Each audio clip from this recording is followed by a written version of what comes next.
Are you ready to receive the Word of God today? Last week, we talked about a wonderful passage in Psalms 91 verses 1 through 4, and we are going to pick up where we left off. Okay lang po ba sa inyo mga kapatid? Ituloy natin ang ating mensahe last Sunday. We talked about last Sunday about the topic of full coverage, wherein diniscuss po sa atin doon na ang ating Panginoon ay may pangako sa lahat ng nananahan sa Kanyang presensya, yung pangako ng protection at deliverance ng ating Panginoon. So we are going to pick up where we left off, but we just want to read first the verses that we have discussed last Sunday. Let's open up our Bibles to Psalms 91, verses 1, 2, 3, and 4. Are you ready, church? Verse 1. He who dwells in the secret place of the Most High shall abide under the shadow of the Almighty. I will say of the Lord, He is my refuge and my fortress, my God, in Him I will trust. Verse 3, for He will rescue you from every trap and protect you from every deadly disease. He will cover you with His feathers, He will shelter you with His wings, and His faithful promises are your armor and protection. Kahit basahin pa lang natin, very assuring, nakaka-bless. But are you ready to dive deeper? We are going to talk about on this subject, no access. No access. Everybody say, fear has no access in my heart. Everybody say, no access.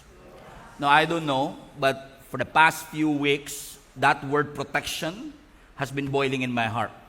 I don't know. Maybe because, as I've said last Sunday, ang buhay po natin ay punong-puno ng uncertainty. Isang tawag, pwedeng magbago ang mood natin. Isang message na matanggap natin pwedeng makapagpabago ng trajectory at direksyon ng ating buhay.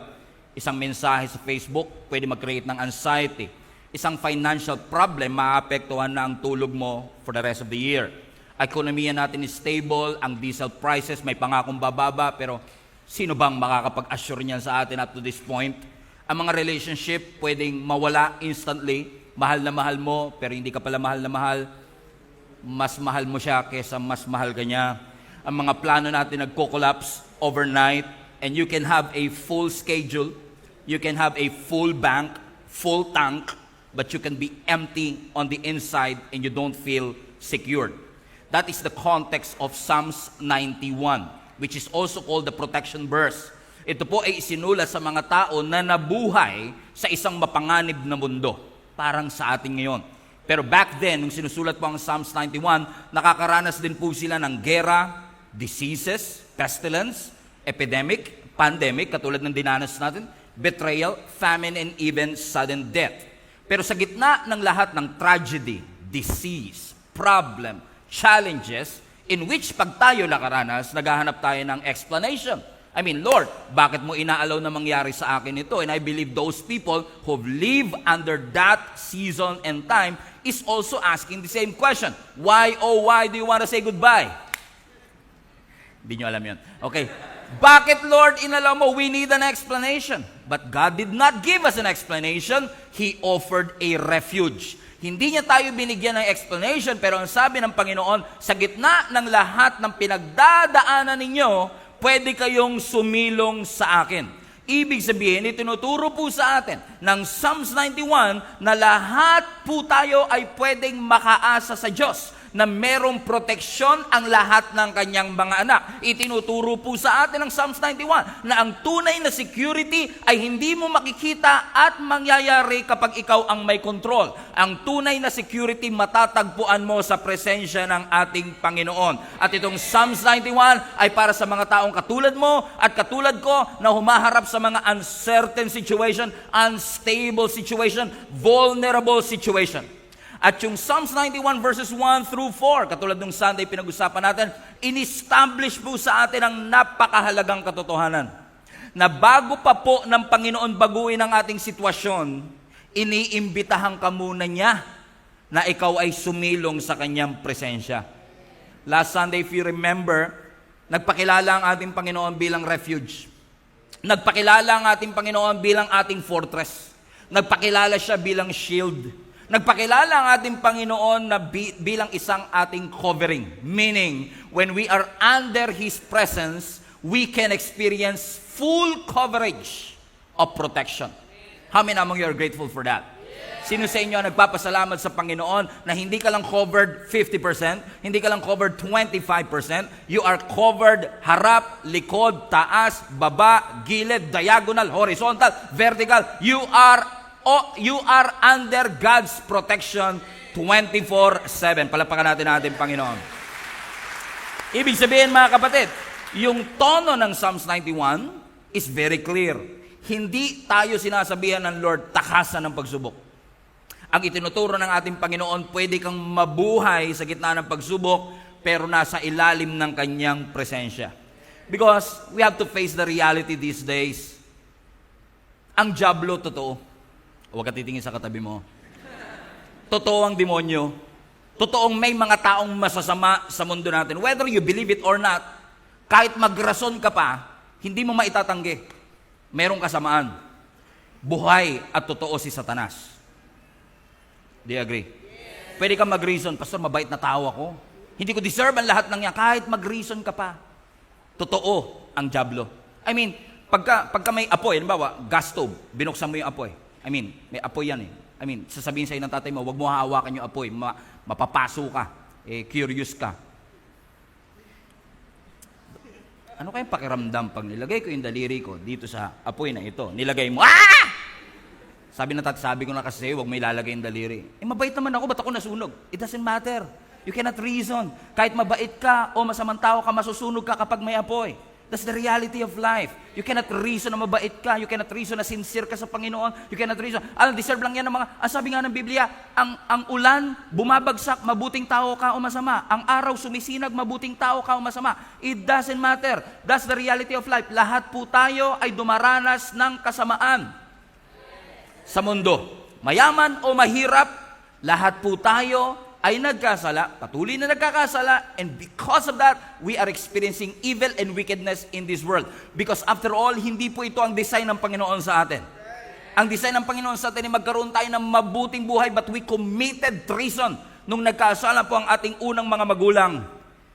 Nung sila po ay kumain ng bunga na ipinagbabawal ng ating Panginoon. Pero ang sabi ng Psalms 91 verse 1, He who dwells in the secret place of the Most High shall abide under the shadow of the Almighty. Bigyan ko kayo ng assignment. Pwede ba nating kabisaduhin buong week?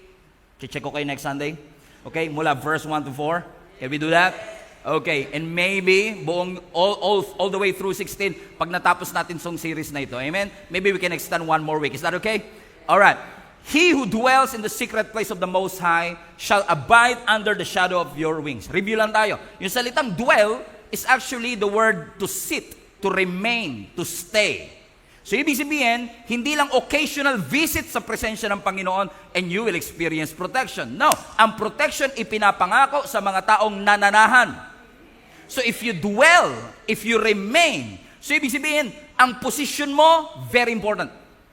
Your position where you are is very important. In fact, mga kapatid, ang sabi ng Scripture, especially in Deuteronomy 28, ang Deuteronomy 28 po ay may mga pangako sa lahat ng taong sumusunod sa ating Panginoon. Amen? Sino sa inyo katabi nyo mukhang masunurin kay Lord? Amen? Ang sabi ng Scripture, alam nyo, pag binasa nyo ang Deuteronomy 28, ang sabi ng Scripture, if you will obey the Lord, God will set you on high position above all the nations of the earth. Yan ang pangako ng Lord sa Israel.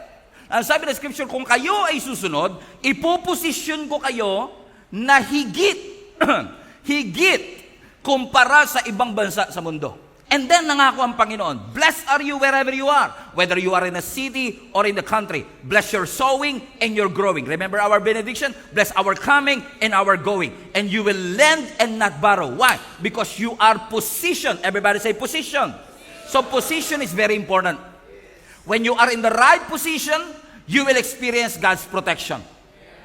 Amen.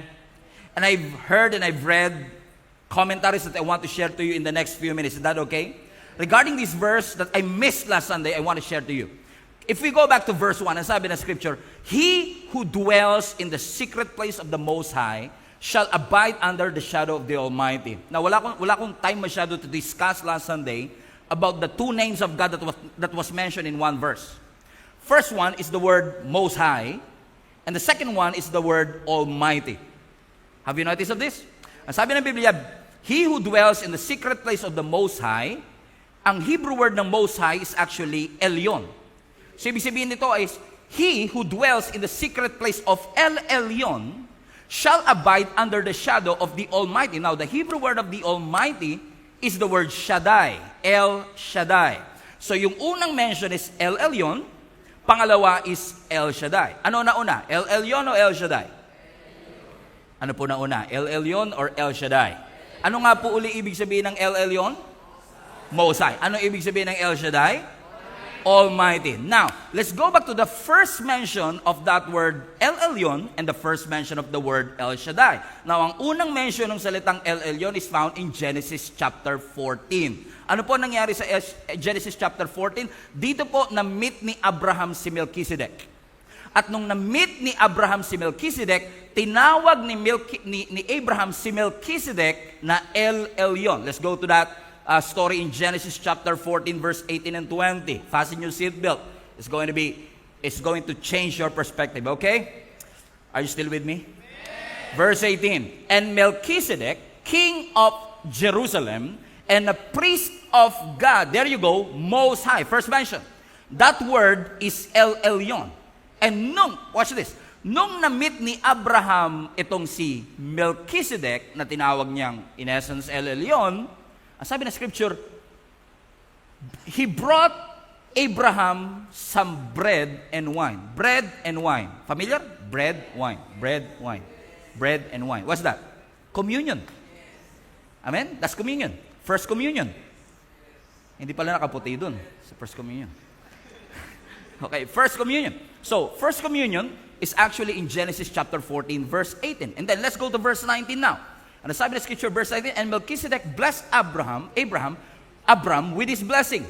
Blessed be Abram, by God Most High, creator of heavens and the earth. Verse 20. Here you go. And blessed be the God of Most High, there you go again, who has defeated your enemies for you. Then Abram gave Melchizedek a tenth. What's that? Tithes. So first, nung na-meet ni Abraham si Melchizedek, now, first of all, wala pang Malakay 3:10. Okay? Bago ang Malakay 3:10, Genesis 14 muna. So before the commandment in Malakay 3, tithe is already been observed by the Jewish people. So it's not something that just appeared in Malachi chapter 3. But that's besides the point kasi marami naman mag-i-email sa akin after this. Okay? But hindi na pang new covenant ng tithes and offering. Okay, hold your horses. Tsaka na natin pag-usapan yan. Okay? But this is the point. Okay? The point is this. Mapapansin niyo po, nung binanggit yung El Elyon, which is Most High, binanggit yung dalawang important element.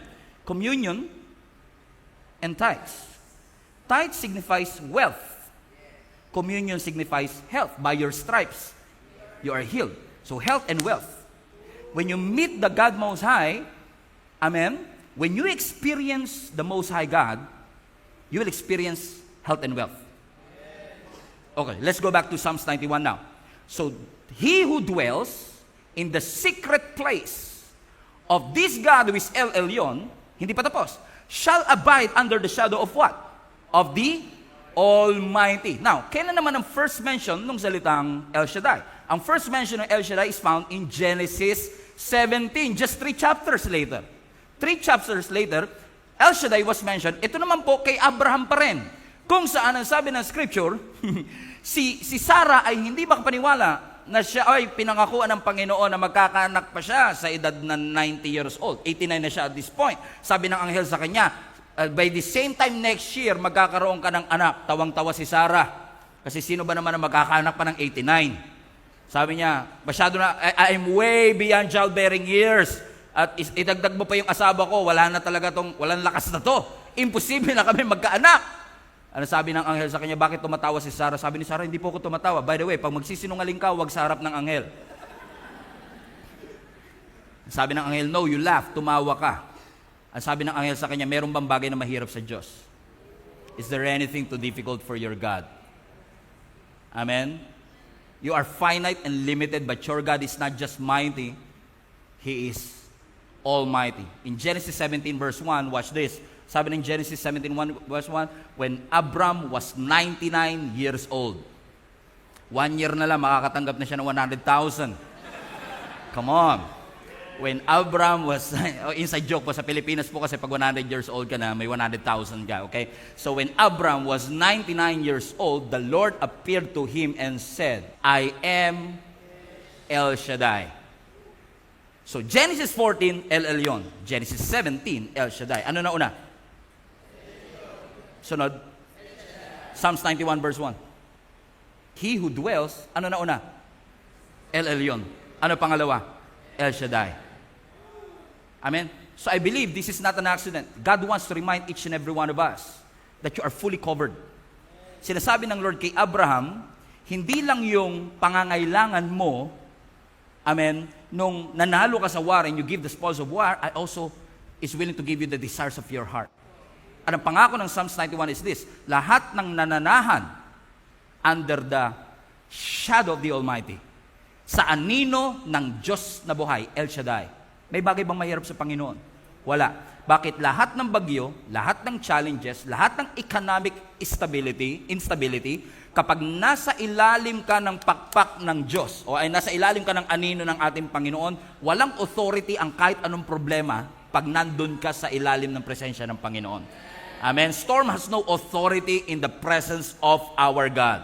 Amen? So let's go to verse 5 now. Ang sabi ng Psalm 91 verse 5, everybody now, and you shall not be afraid. Now, it's clear. Kapag tayo ay nasa presensya ng Panginoon, wala tayong dapat ikatakot. Pero kailangan proximity. Tama ang posisyon. Katulad ng anino ko, may anino ako today, pero hindi umaabot hanggang likod. Ang natatakpan lang ng anino yung malapit.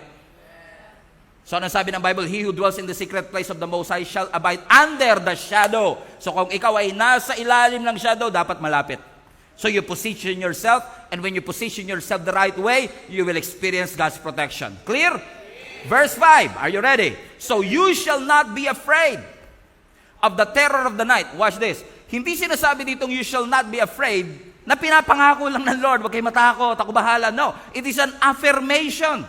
Sinasabi ng Panginoon ng isang napaka-importanting statement. Kung ikaw, kasama mo ang Diyos, wala kang dapat ikatakot. Ulitin ko, kapag ikaw, kasama mo ang Diyos, wala kang dapat ikatakot. Ulitin ko ulit, third time is the charm. Kung ikaw ay nasa ilalim ng presensya ng Diyos, wala kang dapat ikatakot. Kung kasama mo ang Diyos, wala kang dapat ikatakot. Pero hindi sinabi ng Biblia na walang masamang pwedeng mangyari sa iyo. Kasi ang biblical peace o yung kapayapaan na nararanasan po natin, hindi po siya laging galing sa peaceful environment. Minsan kasi tayo kumakalma lang pag kalmado ang sitwasyon. Pero ang tunay na biblical peace, hindi po siya dependent kapag peaceful ang environment. In fact, sa panahon natin ngayon, pag masyadong payapa, kabado ka rin eh. Pag magulang ho kayo, may mga anak kayong bata, tapos hindi maingay yung anak nyo, parang hindi magulo yung mga anak ko ah. Di ba nabuworry ka din eh. Kabado ka din eh. So ibig sabihin ng tunay na kapayapaan, hindi ho siya galing lagi sa, kailangan payapang sitwasyon. Kailangan laging tahimik. Hindi ho. Kung mapapansin niyo po ang sinasabi ng Biblia, balik mo yung verse na, you shall not be afraid by the terror of the night. So terrors will come. And arrows that flies by day. Pag sinabi mong arrow, targeted yung attack. Kasi arrow siya eh. May target. Ibig sabihin, may mga nangyayari sa'yo na specific ang atake para sa'yo. I mean, yun nangyayari sa ating crisis ngayon, yung diesel prices, lahat tayo apektado. Pero may mga certain situation na ikaw lang ang apektado. Arrows by day. Ibig sabihin, specific and targeted yung attack. Pero ang sabi ng Biblia, you shall not be afraid. Oh, hallelujah. Kayo lang sinabi ko ng ganyan para natakot pa kayo lalo. You should not be afraid by the terror of the night and by the arrow that flies by day.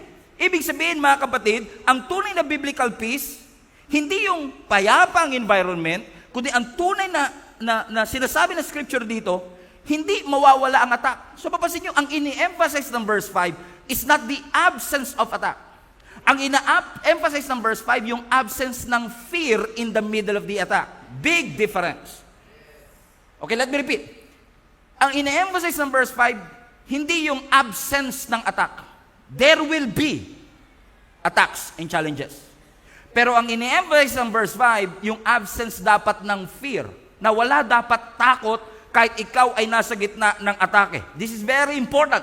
Kasi minsan, ang protection po sa atin, ang definition natin ng protection, hindi ako dadanas ng sakit, hindi ako dadanas ng problema, kasi protected ako ni Lord. Hindi ako magkakaroon ng mga opposition, kasi si Lord ang kasama ko lagi. Walang setback na mangyayari. Hindi po ganyan ang tinuturo ng Biblia. Kasi ang sabi ng Isaiah 54 verse 17 last Sunday, no weapon will be formed against you shall prosper. It will be formed, past tense, formed. Ibig sabihin, nakaporma na, nakatarget na, pinakawala na nga pero it will not prosper.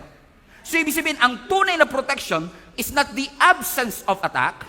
Ang tunay na protection is the failure of attack. Ibig sabihin, inatake ka pero hindi siya nag-succeed. Why? Because you are protected by the presence of God. That's what biblical protection means. Ibig sabihin, ang biblical protection is not just what comes against you. Protected ako ni Lord kasi inaatake ako. Hindi. Ang tunay na biblical protection often means what comes against you will not allow to master you. Umaatake siya pero hindi siya nagtatagumpay. Now, question. Kung mapapansin nyo, dun sa verse natin, verse 5 anak, may dalawang klase ng timing ng attack, if you may. Kung titignan nyo, sabi ng Biblia, you shall not be afraid by the terror of the night. Everybody say night. Ano sabi ng Biblia, nor, yung inahalo sa sinigang, sinigang mix. Joke. Okay, nor of the arrows that flies by day. So you can see, may night, may day. Sino sa inyo will testify, ang atake, walang pinipiling oras. It's night and day. Pero yung night and day is more than just the timing. You see, pag sinabing, you should not be afraid by the terror of the night, it's not gabi lang umaatake. Kasi ang takot at ang atake hindi nocturnal. Dumadalo lang siya kapag gabi kasi natutulog siya sa umaga. Napagod ako kaka-atake sa iyo kagabi, matutulog muna ako, mamaya na lang kita babalikan uli. Ang fear hindi nocturnal, ang atake hindi nocturnal, ibig sabihin walang pinipiling panahon. So yung sinasabi nitong terror of the night, it's not about the timing, but it's all about obscurity. Parang hindi masyadong clear. It's the terror of the night. How many among you are afraid of something that you cannot see very clear? Kaya minsan tayo natatakot because we cannot see it very clear. Hindi ka makahanap ng assurance. Like, pag nagbabiyahe ka kunwari, Sagada or Baguio, and you do that by night. Hindi mo alam kung tama pa ba yung liko mo. Kasi di ba, yung ilaw ng, iba kasi yung ilaw ng araw tsaka ilaw ng sasakyan. Right? Yung ilaw ng araw, kaya niyang liwanagan pati bundok. Pero yung ilaw ng sasakyan mo, yung malapit lang. So may obscurity, may uncertainty. And many of us are afraid because we want to control everything. Mas confident ako pag maliwanag lahat. Mas confident ako pag maraming zero yung bank account ko. Come on. Mas confident ako pag may assurance na meron akong 10-year contract sa trabaho. At least for 10 years may sigurado akong trabaho. So we want certainty. Pero sabi ng scripture, you should not be afraid even by the terror of the night. Even in the midst of obscurity and uncertainty. Come on. You shall not be afraid. Hindi lahat ng bagay sa career mo certain. Hindi lahat ng bagay sa finances mo certain. Not even your health is certain. We've seen and heard a lot of people healthy, always goes to the gym. They healthy things and yet they got sick. So walang assurance sa mundo. Amen. Ang mundo po natin is filled with obscurity. That's why we need security. Pero ano sabi ng Biblia? Even in the midst of this night, it symbolizes yung kulang sa clarity. And that is why people got anxious all the time. Kaya tayo na-anxious.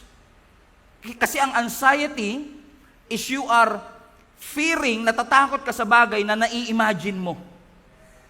What if? Paano kung hindi? Paano kami kakain? Anxiety. Unlike sa fear, pag nakita mo yung bank account mo, walang laman, totoong takot ka dyan. Sino sa inyo, agree sa akin? Hindi ka na ma-anxious, paano pa ano kaya, may makakain pa kaya kami bukas? Nakita mo na yung zero, wala ka talaga, sure ka wala ka kakain. Takot na yun. Magkaiba yung takot sa anxiety because ang fear, you are fearing something that is real, totoo. Ang anxiety, usually imagination. Ini-imagine mo, you're thinking about the worst case scenario. So, merong uncertainty, may trauma, kaya yung imagination mo, sobrang napaka-creative mo kasi, kaya imagination mo is producing outcomes na hindi naman nangyari. Kaya napuyat ka, pagising mo ng umaga, hindi naman yun ang nangyari. Sino makakapag-testify? Amen? Kaya ikaw nakapagplano ka na ng A to Z. Nung naubos na, may double A, double B, double C, double D, because you want to plan and control for everything. And yet, it did not happen. Why? Anxiety. Amen? But you shall not be afraid by the terror of the night. Or even, sabi ng Biblia, balik mo anak, by the arrows that flies by day. Hindi random ang atake. Ibig sabihin, ito targeted specifically for you. Ito yung mga visible threat. Ito, dapat matakot ka na talaga kasi totoo na to eh. Yung pressure totoo, opposition totoo. So kung mapapansin nyo yung difference, pag gabi, it might happen.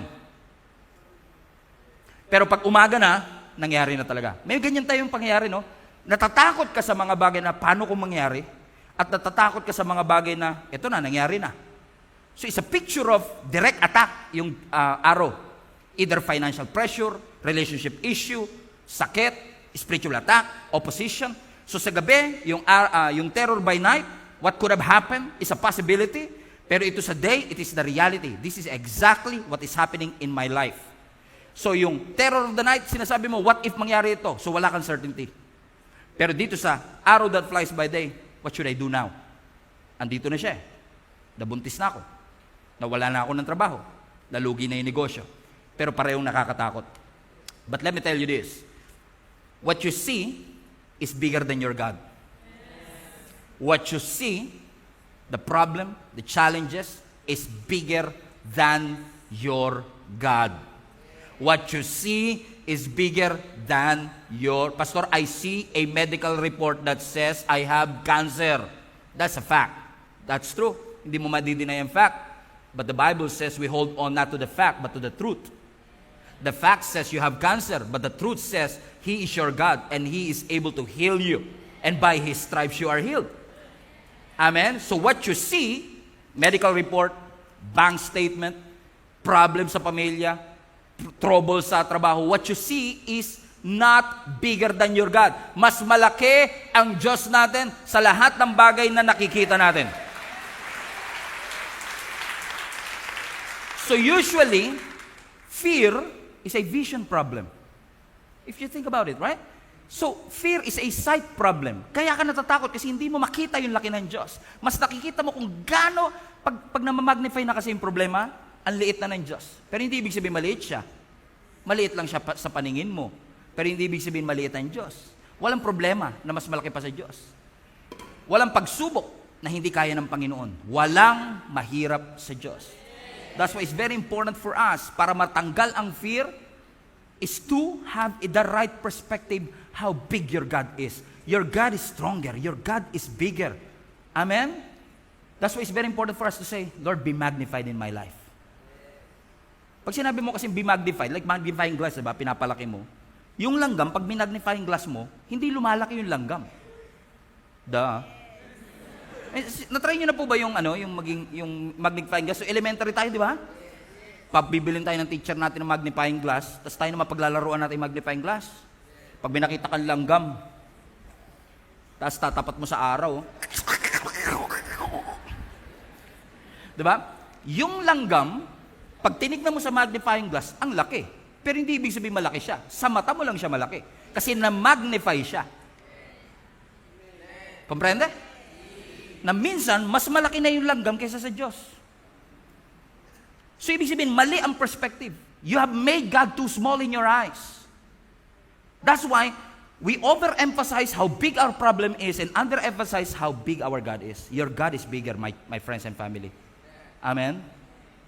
Forgive us, Lord, sa mga panahong ang liit ng tingin namin sa iyo. I have made you too small in my eyes. Oh Lord, forgive me.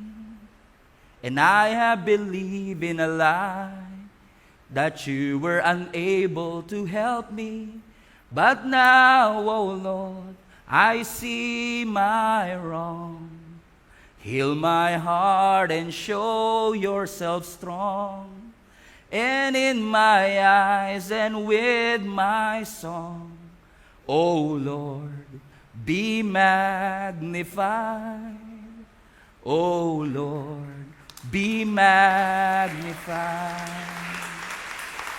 Be magnified, O Lord. You are highly exalted, and there is nothing you can do. O Lord, my eyes are on you. Be magnified, O Lord, be magnified. Whisper that in your heart and say, Lord, be magnified in my heart. Amen. Amen. Sabi ng Psalms 121 verse 5 and 6, the Lord watches over you. The Lord is your shade at your right hand. The sun will not harm you by day, and nor the moon by night. Again, day and night. Because may mga fear na imaginary, may mga fear na reality. But God is with us in both seen and unseen. In-address ng Panginoon yung parehong issue. Inner fear, external fear, you shall not be afraid because your God is bigger. Verse 6, you shall not be afraid by the terror of the night and the arrows that flies by day. Verse 6, nor maging sa mga pestilence. Ano ibig sabihin ng pestilence? Verse 6, Psalms 91 verse 6, pestilence means mga sakit, epidemic, pandemic. Parang COVID. Pestilence yan, kategory niya. So, huwag tayong matatakot even sa pestilence that walks in darkness, nor the destruction that lays waste at noonday. Balik mo nga yung verse 5, anak. Pasinin nyo to. Okay, kung mapapansin nyo po yung Psalms 91 verse 5, ang sabi doon, day and night. Verse 6, it says, noonday and darkness. So, mapapansin nyo, day and night, noonday, darkness. Day and night, noonday. So, God's protection is 24/7. Amen? Kahit night shift, gising ang Diyos. Hindi natutulog ang Panginoon. He is your protection, He is your covering, and He is your shield. Pero kung mapapansin niyo po sa verse 6, may dalawang klase ng attack. So kanina may dalawang forms ng attack, dito may dalawang klase ng attack. Una yung pestilence, pangalawa yung destruction. Okay? Pasinin niyo po, pestilence meaning yung mga sickness, which symbolizes yung mga sakit, o should I say, mga experiences na dahan-dahan lang siya. It creeps gradually. Hindi mo siya mapapansin. You cannot see it. But there's also protection from distraction. Everybody say distraction. Now, ang distraction, collapse, mabilisan, maingay, undeniable. Ibig sabihin, kung mapapansin niyo mga kapatid, He promised us na may protection ang Panginoon sa atake ng kaaway, pailaliman o biglaan. Amen. Dahan-dahan man o biglaan, ang Diyos have you covered when you are under the shadow of His presence. Palapakan natin Panginoon. Amen. Amen. Yan po ang kaibahan ng termite, anay at ng earthquake. Yung anay tsaka lindol, parehong nakakawasak ng bahay. Yung isa dahan-dahan, yung isa biglaan. But both of them, termites and earthquake, symbolically, God wants to protect, assure you all, He protects you from all the termites and earthquake. Yun nga lang minsan, takot tayo sa lindol, ini-ignore natin ang termite. I pray that God would speak that truth in your heart today. That sometimes, ang pinaghahandaan lang natin lindol. Pero minsan, hindi na kailangan lindolin tayo because mahina na ang pundasyon dahil kinakain na silently, gradually, yung ating buhay. And then magugulat ka, you feel fine one day, and then all of a sudden, boom, you collapse. But the Lord promised us, there is protection from the things that you don't see and not see, the things that is sudden, and the things that is slowly creeping into your heart. Mga danger na hindi mo kita, mga danger na kita mo, mga attacking visible or non-visible, mga battle na inward, internal or external, mga crisis, mga threat na psychological and practical, mga pressure na public or private, you shall not be afraid. All conditions, fear should not have access. No access in your heart. Why? Because God's protection is on your life. Wala pong oras na humihinto ang Diyos sa pagka-Diyos. 24/7, hindi po hihinto ang Panginoon. Sabi nila, Maghanda kayo kasi si Satanas ay nagdo-double time. Kahit mag-double time siya, ang Diyos mo hindi humihinto sa pagka-Diyos. Hindi dinideny ng Biblia na may mga testings, may mga arrow, may mga terror, may mga pestilence, may mga destruction, pero dinideny ng Biblia yung authority niya. Meaning, hindi sinasabi ng Biblia walang terror. Hindi sinasabi ng Biblia walang pestilence. May pestilence, pero sinasabi ng Biblia walang access yan. Walang authority yan sa iyong buhay. Why? Because when you allow access into your heart, a fear rather, kapag inalaw mo ang fear na magkaroon ng access sa iyong buhay, pati discernment mo humihina. Ang energy mo, bigla na lang nawawala. Takot ka eh. Amen. Takot ka ba kayo sa katabi nyo? Di ba? When you are afraid of something, it drains your energy. It distorts your perspective. Ang decision mo nagiging emotional. Sumusuko ka sa kasinungalingan. Hindi naman totoo. But the Word of God reminds each and every one of us, hallelujah, I love this part, that our spiritual and emotional dominion is in Christ. Meron kang dominion, kapatid, spiritual man or emotional. You have the authority because the Lord is with you. Everybody say, you shall not be afraid. Put that in the comment section. Don't be afraid. Don't be afraid. Sabihin mo sa katabi mo, don't be afraid. Don't be afraid. Don't be afraid. Don't be afraid. Amen. By the pestilence and the destruction, verse 7, and 1,000 may fall at your side and 10,000 on your right hand, but it should never come near you. Everybody read that verse 7. Everybody, 1,000 may fall at your side, 10,000 on your right hand, but it shall not come near you. Mabuwal man ang 1,000 sa aking kaliwa, at mabuwal naman ang 10,000 dito sa aking kanan, hindi siya makakalapit sa akin. Amen. No access. No access, my friend. Now, imagine niyo to. Now, I want you to put this in context. Dali lang kasi sabihin, 1,000 may fall at my side, 10,000 on my right. Put this in context. Imagine niyo ang sarili niyo, nakatayo kayo sa isang stadium. At sabay-sabay bumagsak yung 11,000. Bumuwal bigla. Thousands, 10,000. Total of? Wow, grabe. 11,000. Come on. That was 11,000. Yo. So, sabi ng Biblia, balik mo yung verse 7. So, 1,000 may fall at your side, plus 10,000 on your right hand. So, imagine niyo, sarili niyo, nasa stadium kayo, sabay-sabay bumagsak yung 11,000, ikaw lang nakatayo. That's what you call favor. Yun ang favor. Yun ang protection. Ibig sabihin, lahat na buwal, pero ikaw lang ang nakatayo. Pero pansinin ninyo, hindi sinabing 1,000 may fall 2 kilometers away. And 10,000, 5 kilometers away. Look at the wordings here. Balik mo yung verse 91 na. Sabi ng verse 7, 1,000 may fall at your side, 10,000 at your right hand. So at your side, at your right hand, pareho po siyang malapit. It's close. Meaning, hindi dinideny ng Biblia.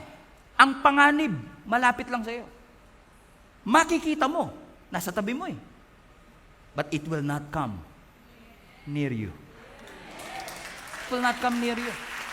Mabubuwal sila, pero it cannot touch you. Now notice, 1,000 tsaka 10,000, which means what? Those are overwhelming numbers, 11,000. Ibig sabihin, normal na siya. Ibig sabihin, everybody is experiencing it. But just because they are experiencing it, you will experience it. Bakit? May favor ang Panginoon sa iyo. May protection ang Panginoon sa iyo. So stop focusing on what's happening around you. Sila nagkagano na. Sila nagkagano na. Ako kaya, paano mangyayari? Because sometimes we tend to compare, focus on what's happening on them na nakalimutan na natin yung ginagawa ng Panginoon sa ating buhay. Amen? I was at the baggage counter last night. I'm waiting for yung baggage namin para makauwi na kami. And alam niyo, pagod ka na, haba ng biyahe mo, nag-aantay ka ng bagahe mo. Kasi imagine niyo, A330 Neo sa mga piloto dyan. Marami ako nakakausap dito, mga piloto daw. A330 Neo yung sinakyan namin. So those are, sa Cebu Pacific, that was around 400 passengers. Kung bawat pasahero may 2 o 3 bagahe, that was 1,200 luggages. Just imagine the logistics. I'm a logistics guy, so alam ko kung gaano kahirap yan eh. So we are waiting. I'm patiently waiting because alam kong mahirap ilabas ang 1,200 baggage, right? And then, yung nasa unahan ko, reklamo na reklamo. May kilala ba kayong ganun? Kasi ang nangyari sa kanya, sana hindi naman siya nanonood, sana hindi ka global fam. Sana hindi siya global fam, okay? This was last night. So, Habang nag-aantay siya, nakuha niya na yung malaking baggage niya, meron na siya isang inaantay. Okay? Nagreklamo siya, lumabas na yung isa ko. Yung isa na hiwalay pa. And then he goes on to complain. And then, noong una, ang dami pa namin, siksikan. Ganun sa baggage counter, di ba? Siksikan kayo. Uy, bag ko yan. Kukunin mo, di ba? Then all of a sudden, nakikita mo, alam mo yung experience na gusto mo nang umuwi, tapos nakikita mo yung iba, nakukuha na nila yung baggage nila, tapos ikaw, isa na lang kulang mo. I mean, 4 yung baggage namin, 3 nakuha na, isa na lang. And syempre, ine-expect mo, pag dumating na yung 3, katabi na yung isa. But my friend, hindi ganun ang pangyayari. Amen? And ang nakaka-frustrate, nakikita mo yung iba, nakukuha na nila yung kanilang baggage, unti-unti na kayong kumukonti, hanggang sa alam mo natira, 3 na lang kami. Yung nagre-reklamo, ako, at yung isang gusto na rin magreklamo.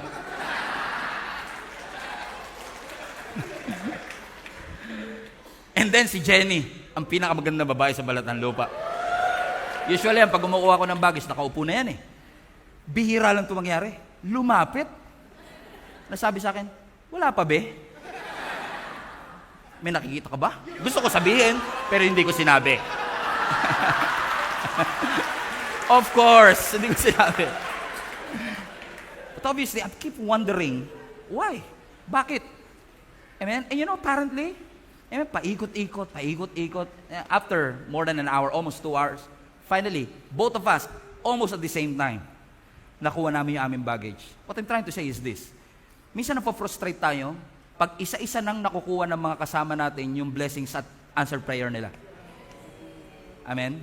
Kasi di ba may mga prayers tayo minsan na 4, 3, nakuha mo na yung 3, meron na lang isa na hinihingi mo sa Panginoon. At yung isang bagay na hinihingi mo, nakikita mong na-fulfill sa mga nasa kapaligiran mo, na parang, sila ba yung favored? Ako, hindi. Na minsan, unti-unti na lang nakukuha, nauubos na kayo, lahat sila may testimony na ikaw nasa test pa rin. Lahat sila may message na ikaw nasa mess pa rin. But God wants to remind each and every one of you, if you place yourself under God's protection, amen? Even delays are God's protection. Even delays are God's protection. Amen? Sabi mo nga sa katabi mo, delay is God's protection. Amen? Verse 8, only with your eyes you shall look and see the reward of the wicked. Meaning, makikita mo, mau-observe mo, ikaw nag-o-observe pero hindi ikaw ang biktima. You see it, but you're not the victim. It's around you, but it doesn't have authority over you. Kasi ang buhay po kasama si Kristo ay hindi po trouble-free. Pero papansin niyo po sa Biblia, this is a promise of, hindi ito pangako na walang trouble. Hindi ito pangako na walang problema. Ang pangako, may distinction ang mga nasa presensya ng Diyos at yung mga wala sa presensya ng Diyos. May difference sa experience. Remember I think this is in Genesis, kung saan nagkaroon ng taggutom sa Egypt. Pumunta yung mga kapatid ni Joseph doon sa Egypt para kumuha ng pagkain. Hindi nila alam si Joseph na ang vice president ng Egypt. Hindi nila nakilala si Joseph dahil sa eyeliner niya kasi Egypt na siya. Siyempre, naka-eyeliner na siya eh. Nasa Egypt na siya. Doon na siya lumaki. Hindi nila nakilala pero nakilala sila ni Joseph. Di ba ano nangyari? Ang sabi ni Joseph, you meant it for harm. You meant it for evil. But God turned it out for your good. Ano ang protection? Hindi lang po siya laging tinanggal ka ni Lord sa problema. Protection is also the things that doesn't change you. Sa dami ng experiences ni Joseph, pwede siya maging bitter. Pwede siya maging toxic. Pwede niyang gantihan, magkaroon siya ng revenge. Pero dumaan sa kanya, pero hindi pumasok sa puso niya. Nangyari sa kanya, pero hindi niya hinayaan na maka-apekto sa kanyang desisyon. Ano nangyari? Nagkaroon ng favor, hindi lang ang kanyang pamilya, kundi ang buong nation of Israel. Remember, nung nagkaroon ng salot sa Exodus chapter 11 or 12, sabi ng scripture, nagkaroon ng 10 salot na pinadala ng Panginoon, palayain lang ang nation of Israel. Nasa isang bansa sila. Pero ang Israelites nasa Goshen. Nasa isang bansa. Lahat ng buong Egypt nagsasuffer. Pero sa Goshen, hindi sila affected. Thousands may fall at my side, 10,000 on my right hand, but it should never come near me. In fact, hindi lang sila hindi naaapektuhan ng plagues. Kasi biruin mo, nagkaroon ng plagues ng palaka. Lahat buong bansa may palaka, sila wala. Nagkaroon ng salot ng pigsa. Lahat nagkapigsa, sila wala. Nasa isang bansa. Amen. Lahat ng panganay namatay, but dahil covered sila ng dugo. Amen. It should never come near you. 1,000 may fall at your side, 10,000 on your right hand, but it should never come near you. Pero hindi ibig sabihin hindi nila nakita nangyari sa Egypt. Nakita nila. Verse 8, balik mo anak. Only with your eyes you shall look. And you will see the reward of the wicked. By the way, yung reward dito, hindi positive reward. Ibig sabihin dito, ang sinasabi ng Panginoon sa atin, darating ang katapusan ng kasamaan. Ang kasamaan hindi magtatagumpay habang buhay. Ang kasamaan hindi panghabang buhay. Ang mga wicked mukhang strong, mukhang untouchable, mukhang prosperous. Pag tinignan mo parang walang katapusan, but evil will meet its consequences. And watch this. And God will allow you to live long enough to see it for your eyes. Na makikita mo ang mga wicked, they will suffer. Hindi sinasabi ng scripture, i-enjoy mo, napapahamak na yung kaaway mo. God is not saying, gloat. He is saying, I will allow you to live long enough to see that following Jesus is the best thing that you did in your life. Being under His presence is the best thing that you can do in your life. So it's around you, but it doesn't have authority over you. So in verse 9 and 10, because, I will end with this, you have made the Lord, everybody now, who is your refuge, even the Most High, your dwelling place. Verse 10, no evil shall befall you, nor shall any plague come near your dwelling. So it's not about where you are, but where you remain. Akala ko dati, ang protection ni Lord is, ilalayo ka ng Lord sa bagyo. I mean, kunwari, itong pulpit ang bagyo. Protected ako, kasi nilayo ako ng Panginoon sa storm. But you could be far from the storm and far from God at the same time. That's not God's protection. God's protection means you can be close to the storm as long as you are closer to God. So it's not about the distance that you have from the storm, but the distance that you have from the Lord. So kahit malapit ang bagyo, kung mas malapit ka sa Panginoon, it will never come near you. So it's not about how far you are. Hindi to lokasyon. Relationship to, kapatid. God wants to encourage each and every one of you. Hindi mo pwedeng ini-ignore mo ang Panginoon lagi. Minamak mo ang Panginoon. You post something bad about God, and then pag nagkaroon ka ng problema, you call for God's protection. That's not what the verse is saying. The verse is saying you should dwell in His presence. Hindi mo lang siya pupuntahan pag nagpapanik ka. Hindi mo lang siya pupuntahan at aalalahanin. Kapag may mga pagsubok na dumarating sa iyong buhay, you should allow your life to be anchored with His presence. Ang anchor sa barko, no? Hindi niya mapipigilan ng bagyo, pero yung anchor ang pumipigil sa iyo para mapalayo. And I believe when you anchor yourself with the truth of the Word of God, kahit malapit ang chaos, hindi papasok sa iyong puso. Kahit mangyari ang mga atake, it will not dominate your heart. Kahit na anong gawin ng kaaway sa iyong buhay, as long as your eyes are fixed on Him, verse 10, no evil shall befall you, nor shall plagues come near you. Why? You put God your dwelling place. Pinadala para wasakin ka. Pinadala para sumuko ka. Pinadala para bumagsak ka. Pinadala para mapalayo ka. It was sent to break you. But thanks be to God, it actually built you up. Mas lalo kang tumatag. Mas lalo kang nag-mature. Mas lalong ginamit ng Panginoon to made you strong. Just like Joseph, he was betrayed, sold, binenta ng kanyang sariling kapatid. Binitray ng kanyang sariling kapatid. But that betrayal, amen, what was sent to break him, actually promoted him. Just like our Lord Jesus Christ, come on. Amen, when He was crucified, Satan wants to break Him. But no, that's God's way of redeeming you and me. Niredeem tayo ng ating Panginoon, and this will not take over and have authority over you. And that's why in verse 11, Bakit hindi siya magtatagumpay? And I want you to memorize this verse 11. Everybody read. For God shall give His angels charge over you to keep you in all your ways. Kung ang atake invisible, ang protection ng Lord is also invisible. Now that angels, I believe, is an unseen help. Tulong ng Diyos na hindi mo nakikita. Pwedeng tinatawag mo yan na divine timing, tinatawag mo yan na favor, na-delay ka sa isang bagay na dapat napahama ka, na-aksidente ka, nabangga yung sasakyan na dapat sasakyan mo, bumagsak yung eroplanong dapat sinasakyan mo, and now you're saying, buti na lang, na-late ako. Buti na lang, nagbago yung ruta. Buti na lang, nagbago yung plano. Pero is that really inconvenience?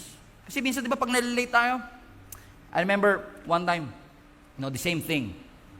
No, Jenny and I were in a hurry. Dala-dala namin lahat ng mga bags namin. Hindi namin kayang dalhin. So ako, kailangan namin balik-balikan. Kakabalik-balik ko, naiwan ko yung isang bag ko na lahat ng importanteng documents ko nandun. And 1 hour na kami nakaupo, hindi ko na-realize. We're waiting for it. And while we are waiting for it, na-realize namin, we are on the wrong route. Mali pala yung ruta namin. So in the last minute, we have to change plan. Alam mo yung ganong experience na, alam mo yung, Chicken Joy ordering ko, Chicken Joy. Pagdating mo, wala pong Chicken Joy. Tapos bigla ka mag-change. Alam mo yung ganong feeling that you have to change plan immediately? So we have to rush immediately. And then you know what? Nung nag-rush kami, unfortunately, hindi namin naabutan. Si Jenny frustrated, si Jenny galit. So, dahil hindi kami umabot. Frustrated siya. Hindi naman siya nagsasalita, pero frustrated siya. And then ako frustrated na rin because we have to wait another hour for it. It feels like inconvenience. It feels like abala na malaki. But you know what? Habang nakaupo kami doon na sa tamang ruta, na-realize ko yung bag ko pala naiwan ko doon sa lumang ruta. Na kaya pala I believe, inalaw ng Diyos na maiwan kami nung tren na yon. Kasi hindi hahayaan ng Panginoon na naiiwan kayo malaking inconvenience lalo pag naiwan mo. So sometimes we call it napaka-inconvenient naman. But maybe what you call inconvenience is actually God's protection. What if akala mo inconvenient siya, but actually it's God's protecting you. That because there are angels that is charged over you. May mga guardian angels tayo. May mga angels na ipinadala ang Panginoon. Even as I speak here, when you look at me, isa lang ako nakikita nyo. But I believe there are angels surrounds me here. Amen. We have unseen help, unseen protection na pinapadala ng ating Panginoon para sa iyo at para sa akin. So every time you feel like nag-close yung door, hindi ka na-approve sa inaplayan mo, nagkaroon ng struggle, na-delay, naiwang ka, hindi ka umabot sa stoplight, instead of being frustrated, Lord, late na ako. What if God allowed you to be late because He wants to protect you from a drunk driver? Amen? So when you see it in that way, Lord, thank you. Your delay is your protection. That inconvenience is your protection because you have sent angels charge over me. Protection ng Panginoon so that we will not fall. We will not be destroyed. Amen? So my friends, I believe the message that God has for us, hindi mo kailangang maging kalmado ang lahat ng bagay bago kang maging kalmado. May pangako ang Panginoon sa lahat ng nananahan sa Kanyang presensya. 1,000 may fall at your side, 10,000 on your right hand, but it shall never come near you. Amen? Everybody, stand to your feet. Tayo tayong lahat. Amen.